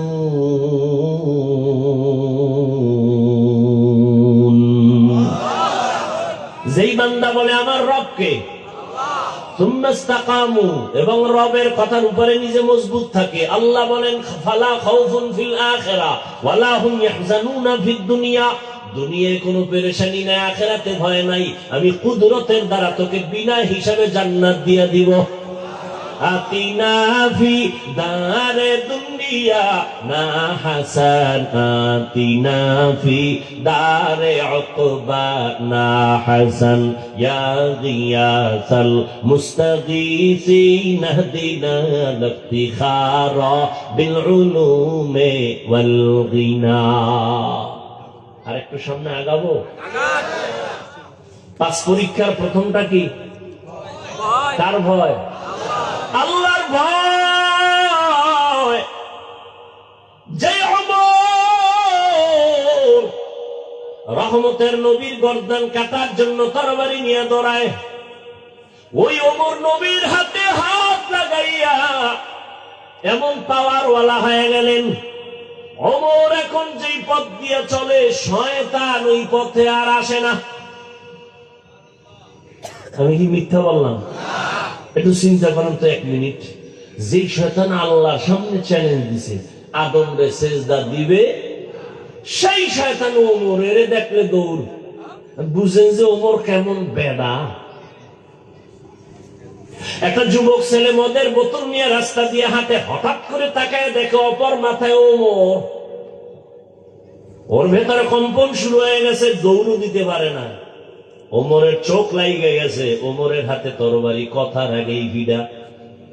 যুবক মদের বোতল ফালাইয়াও দিতে পারে না, বগলের নিচে মদের বোতলটা নিয়ে আসমানে তাকায় কয়, হে মালিক দয়া করে মাফ করে দাও, জীবনে মরে গেল মদ পান করুন না, ওমরের হাত থেকে আমারে বাঁচাও, আমার আর মদের শখ মিটে গেছে। খোদা ওমরে যদি আয়, ও কথার আগে তরবারি ওর হাতেই থাকে, উপায় নাই, তুমি বাঁচাও, জীবনে মদ খামো না, মরে গেল। ওমর সামনে এসে কয় তোর বোতল দে। যেখানে বাঘের ভয় যুবক কাঁপতেছে, মদের বোতল দেয় না। ওমর কয় ভয় পাইস না, বোতলটা দে, গোপন করে লাভ কি? যুবক ভয় ভয় যখন ওমরের হাতে বোতলটা দিয়ে দিল, ওমর বোতলটা দিয়ে তাকায় দেখে 1 ফোঁটা মদও নাই, পুরা বোতলটায় সাদা দুধে ভরা।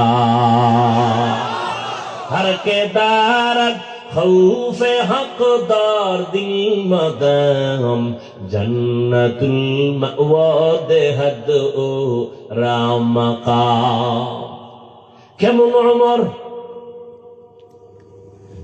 দিনের বেলা মানুষের বিচার আচার করেন, রাতের বেলা মানুষের বাড়ি বাড়ি ঘুরে ঘুরে খবর নেয় কার কি হালাত। এর নাম রাজনীতি। ওমর ঘুরে ঘুরে দেখে একটা বাগানের ভেতরে বাতির আলো। ওমর একা, কোন বডিগার্ড, সিকিউরিটি গার্ড। রোমের বাদশা কয়, উমরের নাম শুনলে তোমরা যে লাভ দাও, বেটাটা কে? মদিনার গভর্নর। পাওয়ার কেমন? বডিগার্ড কতজন থাকে একটু খবর নাও তো।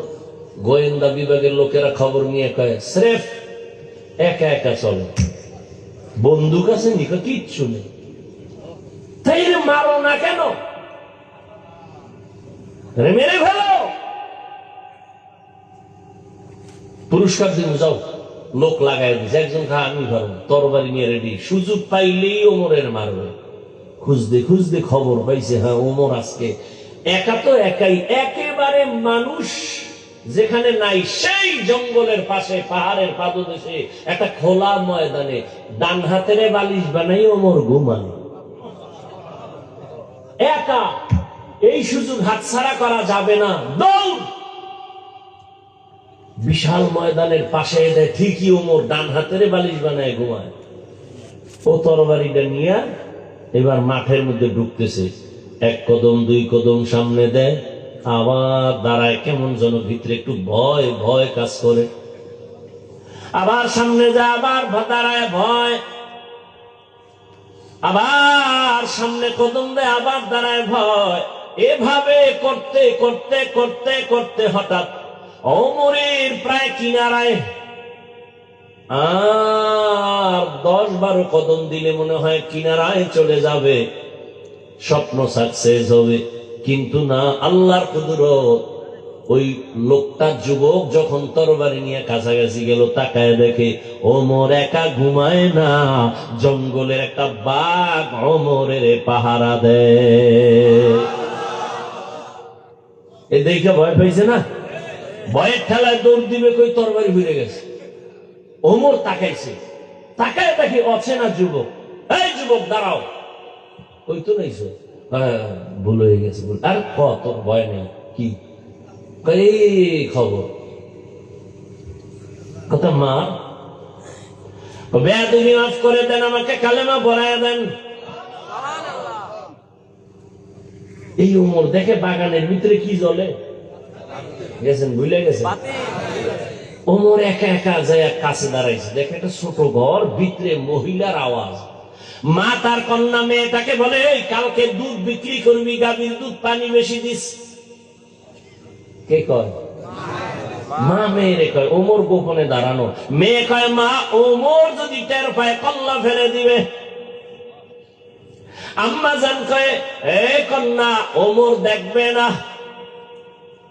মেয়ে ডাক দিয়ে কয়, আম্মা জান ওমর যদিও দেখবে না, তো ওমরের আল্লাহ তো দেখবেন।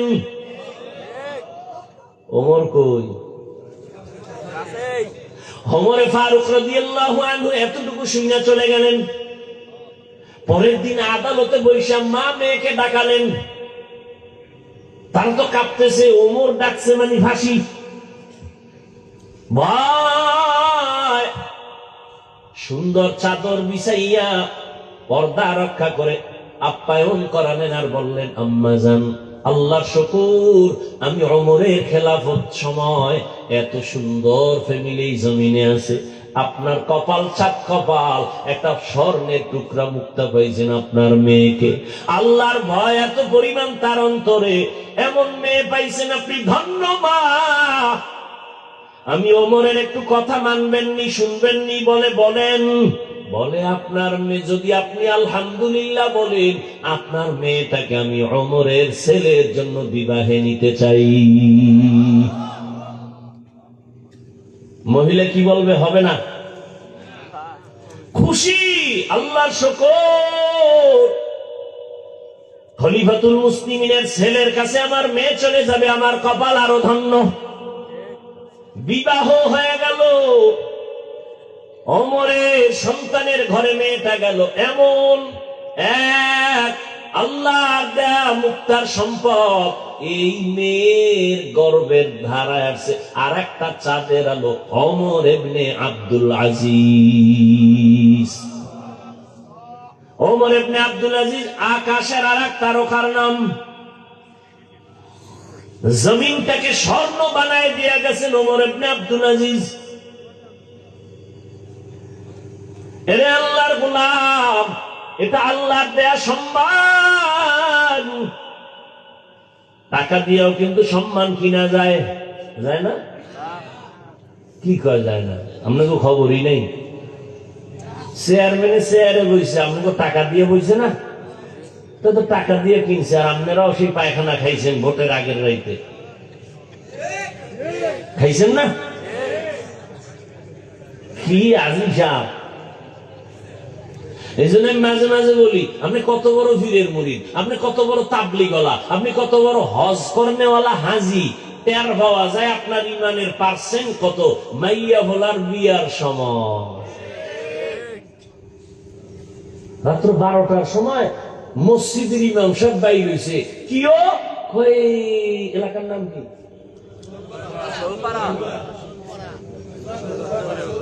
ও আল্লাহ, এই তো কইতে আমার মুখস্থ করা লাগবে আগে থেকে।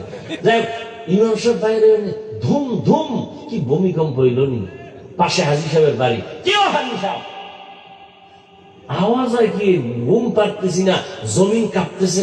কেন হুজুর, আপনি দাওয়াত পান নাই? কি আমার সাথে তো মাইয়ার বিয়ার গায়ে হলুদ চলে, আসেনি? গায়ে হলুদ হারাম, গায়ে হলুদ আপনি মানবেন না, এই জন্য কি কোরআন হাদিস উল্টা হয়ে যাবে? আপনি না মানলে আল্লাহর কিছু আয় যায়, রসুলের কিছু আয় যায়? গায়ে হলুদ হারাম, এই লাইনে ঢুকলে আবার যাইবে সব শেষ। বিয়ে শাদী নাই।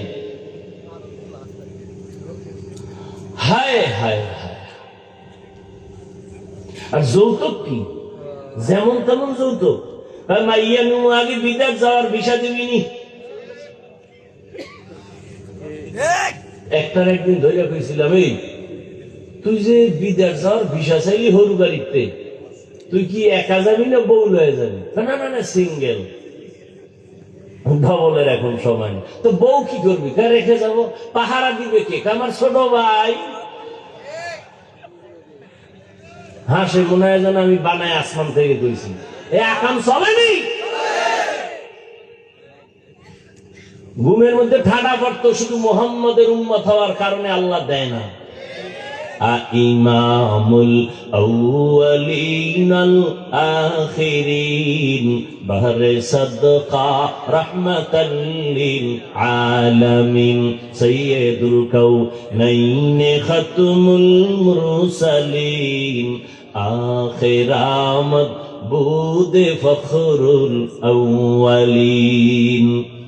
ভাইরা আমার, আল্লাহর ভয় দিয়া পরীক্ষার মুমিন। এখানে আপনারা যারা বসে আছেন সবাই তো মুসলমান মুমিন না? অন্য ধর্মের কেউ আছেন? সবাই মুসলমান তো। আচ্ছা, আপনি যেই মুসলমান, আমিও কি সেই মুসলমান না একটু আলাদা? আপনার আল্লাহ আমার আল্লাহ দুই। জবান খুলেন। আপনাদের আল্লাহ আমার আল্লাহ, আমার নবী আপনাদের নবী, আপনাদের কোরআন আমার কোরআন, আপনাদের কাবা আমার কাবা, আপনাদের ধর্ম আমার ধর্ম, আপনাদের কালেমা আমার কালেমা, আপনাদের দুনিয়াতে আসা আমার আসা সিস্টেম। আপনারা লঙ্গি পরে আসছিলেন। বিদায়বেলা কাফনের সংখ্যা, আমাকেও 3 কাফন, আপনাকেও 3 কাফন, মহিলাদের 5 কাফন। কালার হবে আলাদা। হুজুরদের কালার একরকম, আপনাদের কাফনের কালার আর এক রকম। সব এক। কি কালার দেখছেন নি? কারবার কালো সবুজ লইয়া কিলেখিলি কেন বাংলাদেশে? কালার লইয়াও কিলেখিলি। মানে ধর্ম নিয়ে এই পরিমাণ চালাকি চলে সোনার বাংলায়, পৃথিবীর আর কোথাও চলে না। দেখেন তো ধর্মের কোন কাজের মধ্যে ভেজাল ঢুকায় নাই মুনাফেকরা? ধর্মের যে কোনো কাজে ঢুকবেন সেখানে একটা ঝামেলা। নামাজে ঢুকছেন, হাত বানবেন কই, ঝামেলা আছে না নাই? আলহামদুলিল্লাহ পড়ছেন, আমিন কেমনে বলবেন, ঝামেলা। তারাবি আসছে, কয় রাকাত পড়বেন, ঝামেলা। এলাকার বড় কেউ মরছে, জানাজা পড়বেন, হ্যাঁ নো ঝামেলা। পিছনে আলহামদুলিল্লাহ লাগবে না লাগবে না লইয়া আছে না নাই? আল্লাহ হেদায়েত দান করুন। এখানে আপনারা দুনিয়াতে কাফনের কালার সব এক, কাফনের উপরে লেখা থাকবে বড় হুজুরের লাশ। তুই বাহাদুরি ফিরে লাভ কি? আমি বড় হুজুর, বড় বক্তা, আপনারা শ্রোতা, আপনি ডাক্তার, আমি রুগী, আমি ইমাম, আপনি মুক্তাদি। যতই বাহাদুরি করি না কেন, কাফনের ভেতরে যেদিন ঢুকবেন সব বাহাদুরি বন্ধ হয়ে যাবে। কবরের সাইজও কি? আপনাদের এলাকার কবর একটু বড়, সবে কবরে রাখার পরে প্রশ্ন কয়টা? আলাদা না? আমাকেও যেই প্রশ্ন, আপনাকেও সেই প্রশ্ন। রবের পরিচয় দাও, ধর্মের পরিচয় দাও, রাহমাতুল লিল আলামিনের পরিচয় দাও। এবার ভালো করে বুঝো আমার কলিজার যুবক বাবারা, ও পর্দার আড়ালের আম্মা জান বোনেরা, ও বৃদ্ধ বাবাজি, আপনার আমার আল্লাহ এক, নবী এক, কোরআন এক, কাবা এক, ধর্ম এক, কালেমা এক, দুনিয়াতে আসা এক, যাওয়া এক, কাফন এক, কালার এক, কবর এক, প্রশ্ন এক। তাহলে লেবাস পোশাক কেন আলাদা? আমি মুসলমান, টুপি খুলতে চাই না, লজ্জা। আর আপনি কেমন মুসলমান, টুপি দিতে চান না, লজ্জা? আপনি ভিআইপি মুসলমান। আমি মুসলমান, আপনিও মুসলমান। আমি দাড়ি কাটলে লজ্জা পাই, আপনি কেমন মুসলমান যে দাড়ি রাখতে গেলে লজ্জা পান? আমি পর্দা না করলে লজ্জা পাই, আপনি কেমন মুসলমান যে পর্দা করতে গেলে লজ্জা পান? আমি মসজিদে না ঢুকলে লজ্জা পাই, আপনি কেমন মুসলমান যে মসজিদে ঢুকতে গেলে লজ্জা পান? একটু বালিশে মাথা লাগায় চিন্তা করবেন। আমি কিন্তু আপনার এতক্ষণ যে চিল্লাইছি, একবারও বলি না আমার মতো টুপি লাগাও, বলছি? আমি একবারও বলি না কওমি মাদ্রাসায় যাও, দেওবন্দীদের কাছে যাও, পীরের কাছে যাও, তাবলিগে যাও, বলি নাই। কওমি মাদ্রাসায় যাও বলি নাই। বরং কি বলি জানো? ও আমার যুবক বাবারা, আমি তোমাকে দোয়া করে গেলাম। আমি হাফিজুর রহমানের দোয়া কবুলের গ্যারান্টি নাই, তবে ময়দানে কোনো বান্দার আমিন কবুল হলে সবারটাই কবুল হবে। ও যুবক বাবা, আমি তোমাকে এতক্ষণ যত কথা শুনাইলাম, একবারও আমি তোমার বিরুদ্ধে বলি নাই মাদ্রাসায় যাও। আমি হুজুর বানাইতে একজনকে এখানে আসি নাই। আমি আসছি রসুলের আদর্শ মাইনা চলো। তুমি স্কুলে পড়ো, কলেজে পড়ো, চাকরি করো, ব্যবসা করো, ডাক্তার হও, ইঞ্জিনিয়ার হও, প্রফেসর হও, কোনো বাধা নাই। তবে এক জায়গায় আমার দাবি, তুমি ডাক্তার হও, ইঞ্জিনিয়ার হও, প্রফেসর হও, সাংবাদিক হও, কিন্তু দাবি আমার একটা, বেয়াদব হইও না রে বাবা। বলবা হাফিজ ভাই বেয়াদব হব না, তার ব্যাখ্যা কি? 3 জায়গায় বেয়াদবি করবি না তো মরার আগে তুই পঙ্গু হয়ে যাবি। মা বাবার সাথে বেয়াদবি করবি না, শিক্ষকের সাথে বেয়াদবি করবি না রে যুবক, কোনদিন আলেম ওলামা মুরব্বির সাথে বেয়াদবি করবি না, করলেই তুই মরার আগেই পঙ্গু হয়ে যাবি। ডাক্তার হও আলহামদুলিল্লাহ, তবে বেয়াদব হইও না। যদি বেয়াদব মার্কা ডাক্তার হও, তাসলিমার মতো জুতা খাইয়া দেশ ছাড়া লাগবে। তাসলিমাও কিন্তু এমবিবিএস ডাক্তার, বেয়াদবি করার কারণে জুতার বাড়ি খায় পালাইল। বোরকার বিরুদ্ধে আন্দোলন করছে তাসলিমা, সেই বোরকা পরিয়াই পালাইতে বাধ্য হইছে। গ্রামে কয় যে যাকে নিন্দে সে তাকে পিন্দে। যেই বোরকার বিরুদ্ধে তাসলিমার এত বিষোদ্গার, সেই বোরকা পরিয়াই তাসলিমা পালাইতে বাধ্য হলো। এই জন্য বলছি ডাক্তার হও, তবে সুনামওয়ালা আদর্শ ডাক্তার হও। ডাক্তার এমন ডাক্তার, শুধু শরীয়তপুর না, গোটা বাংলাদেশে একজন ওয়ান পিস সম্মানের ডাক্তার হও, তোমাকে হায়ার করে বিদেশ নিয়ে যাবে, এরকম ডাক্তার নাই। ইঞ্জিনিয়ার হও, সর্বোচ্চ সম্মানের ইঞ্জিনিয়ার হও, তবে মা বাবার সাথে বেয়াদবি করলে কপাল পুড়ে যাবে। শিক্ষকের বরদোয়া কপালে লাগলে কপাল পুড়ে যাবে। আলেম ওলামার বরদোয়া লাগলে কপাল পুড়ে যাবে। সোনার বাংলায় যত ঝামেলা দেখো, আলেমদের সাথে বেয়াদবির কারণেই ঘটেছে। এলমেরা এজাজো করদান বেহিসাব, মেরা এজাজো করদান বেহিসাব, خلق رادادن جواب بازواب حقنا دارد دوست خلق زار را نیست ای خصلت একে দিনদারেরা।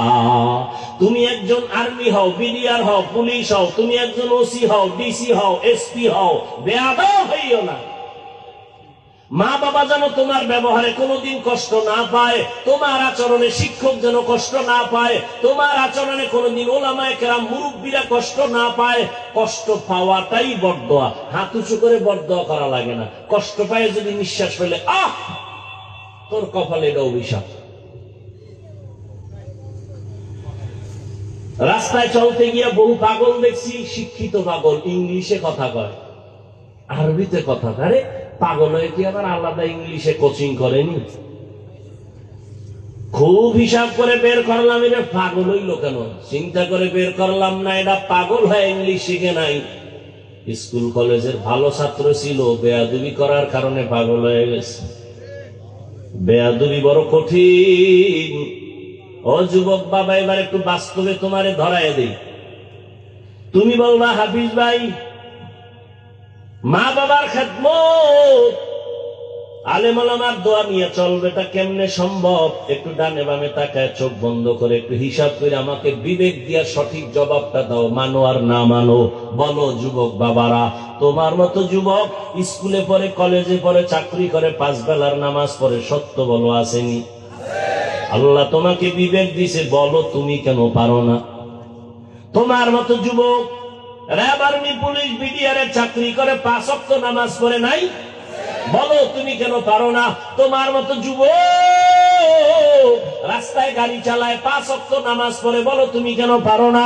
তোমার মতো জেনারেল লাইনের যুবক রাজনীতি করে, এমপি মন্ত্রী, 5 ওয়াক্ত নামাজি অভাব নাই। তোমার মতো যুবক জেনারেল লাইনের ডিসি এসপি ওসি 5 ওয়াক্ত নামাজি নাই, বলো বাবা তুমি কেন পারবা না? তোমার মতো যুবক তাকায় দেখো নদীর মধ্যে মাছ ধরে না, মাছ ছাড়ে না, বলো তুমি কেন পারবা না রে বাবা? আসলে মনে হয় তোমার উপরে আমার আল্লাহ গুনার কারণে বেজার, মা বাবা তোমার উপরে মনে হয় অসন্তুষ্ট হয়ে আছে। এখনো সময় আছে, তওবা করে নেও, মা বাবার দোয়া নিয়ে সামনে আগাও। আল্লাহর কাছে বলো মনে মনে, হে আল্লাহ, জীবনে তো কম নামাজ ছাড়লাম না, মনে চাইছে দাড়ি কাটবো, কেটে ফেলেছি, মনে চাইছে পার্কে ঘুরবো, ঘুরতে গেছি, কেউ বাধা দিছে মানি নাই, কয়দিন আর করবো? ওরে কয়দিন আর বাঁচবা বাহাদুরি করিয়া? ইদানিং যত মরণের লাশ দেখি সব যুবকের লাশ, পানির নিচে যুবকের লাশ, ঘরের বিছানায় যুবকের লাশ, গাড়ির চাকার নিচে যুবকের লাশ। কয়দিন আর বাঁচবা রে বাবা? করোনায় তাকায় দেখো যুবকের লাশ, ডেঙ্গুর মধ্যে দেখো যুবকের লাশ। এমন একটা দিন নাই যে যুবকের মরণের খবর নাই। ইসরায়েলের হামলার উপরে তাকায় দেখো, ওই ফিলিস্তিনে কত কান্নার আওয়াজ। বাংলাদেশে থাইকা মনে কইরো না বুঝি আরামে আছো, তোমার একটা ফুক দিলেই তো সব ধ্বংস হয়ে যাবে, তুমি গুনার বাইরে পড়ে আছো। ধ্বংস করতে সময় লাগবে না, মনে কইরো না বাংলাদেশে অনেক মাদ্রাসা, না, এর থেকে শতগুণ বেশি মাদ্রাসা ভারতে ছিল, কিন্তু সব ব্রিটিশ বেঈমানেরা ধ্বংস করে ভারতটাকে নিস্তেনাবুদ করিয়া হাজার হাজার আলেমেরে গাছের সাথে লাশ ঝুলায় ফাঁসি দিয়া রাখছে। বাংলাদেশটা ধ্বংস করতে সময় লাগবে না, এখনো সময় আছে, তওবা করো। ও বৃদ্ধ বাবাজিরা, আপনার মতো কত বুড়ারা মসজিদে গিয়ে নামাজ পড়ে, আপনি কেন পারবেন না? ও পর্দার আড়ালের আম্মা জানেরা, বোনেরা, আপনার মতো কত মা বোন এখনো আছে বেপর্দায় চলে না, মোবাইলে সময় নষ্ট করে না, স্বামীর মাল খেয়ানত করে না, ঠিক মতো 5 বেলার নামাজ করে, পর্দা করে। মা আপনি কেন পারবেন না? আপনি তো দামি নারী, যদিও নবী না, নবীদের মায়ের মতোই তো মা, হাফেজে কোরআনের মা, আলেমের মা। আপনারা তো সাহাবায়ে কেরামদের মায়ের মতো মা, আপনারা তো খাজা মুঈনুদ্দিনের মায়ের মতো মা, বড় পীর আব্দুল কাদের জিলানীর মায়ের মতো মা, আপনারা তো আম্মা জান আয়েশা রাদিয়াল্লাহু আনহার মতো দামি নারী, আপনারা তো খাদিজা রাদিয়াল্লাহু আনহার মতোই নারী, আপনারা তো ফাতেমা রাদিয়াল্লাহু আনহার মতোই নারী। এই দুনিয়া আল্লাহর এক বড় দুশমনের নাম ফেরাউন, বলেন তার স্ত্রীর নাম কি? এই বড় বেঈমান ফেরাউনের ঘরে থাকিয়া টাকা পয়সা ক্ষমতারে লাথি মারিয়া আসিয়া আল্লাহর এত পেয়ারা রহমতের নবী বলেন, হাসরের ময়দানে আমি মুহাম্মদের সাথে জান্নাতে আসিয়ার বিয়া হবে। ফেরাউনের ঘরে থাইকা টাকা পয়সা ফালাইয়া, ক্ষমতা ফালাইয়া যদি আসিয়া আমার মাওলাকে রাজি করিয়া কবরে যেতে পারে, ও আম্মা জানেরা, আপনার স্বামী তো ফেরাউনের মতো খারাপ না। আপনি যদি চাই